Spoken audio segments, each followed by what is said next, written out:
നിന്റെ മാതാപിതാക്കൾക്ക് പ്രായമാകുമ്പോ അത്തും വിത്തും പറയാൻ തുടങ്ങും, അൾഷിമേഴ്സ് വരും, മെമ്മറി ലോസ് വരും, പറഞ്ഞത് ഓർമ്മയുണ്ടാകില്ല, ആളെ തിരിച്ചറിയാതെ വരും, പറഞ്ഞത് റിപ്പീറ്റ് ചെയ്യാൻ തുടങ്ങും.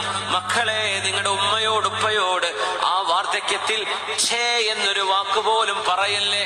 ഖുർആൻ പറയും. ഏതെങ്കിലും വാപ്പയോട് ഖുർആൻ പറഞ്ഞോ നിങ്ങളെ മക്കളെ സ്നേഹിക്കണമെന്ന്? പറഞ്ഞില്ല. എന്തുകൊണ്ട് പറഞ്ഞില്ല? മക്കളോടുള്ള മാതാപിതാക്കളുടെ സ്നേഹം it is already embedded in the human minds. അള്ളാഹു മനുഷ്യന്റെ മനസ്സിൽ വെച്ചു കൊടുത്തൊരു സ്നേഹമാണ്. സ്നേഹിക്കണ്ടെന്ന് പറഞ്ഞാൽ ഉമ്മി ബാപ്പയെ സ്നേഹിക്കും മക്കളെ, പക്ഷെ മക്കൾ തിരിച്ചു കൊടുക്കുന്നത് ഇബാദത്താണ്. അത് മക്കൾ ഡെലിബറേറ്റ്ലി ചെയ്യുന്ന പണിയാണ്. ഉമ്മാക്കും വാപ്പാക്കും മക്കളെ സ്നേഹിക്കാൻ പണിയില്ല. എന്തേ? അവരെ സ്നേഹിച്ചിരിക്കും, അങ്ങനെയാണ്. നേരെ മറിച്ച് തിരിച്ചാ സ്നേഹം മാതാപിതാക്കൾക്ക് കൊടുക്കുന്നത് ഇബാദത്താണ്. അത് മക്കൾ ചെയ്യണം. അതൊരു പക്ഷേ ജന്മനാ നിങ്ങൾക്ക് കിട്ടണമെന്നില്ല. അതുകൊണ്ട് ഖുർആൻ മക്കളോട് മാതാപിതാക്കളെ സ്നേഹിക്കണമെന്ന് പറഞ്ഞു.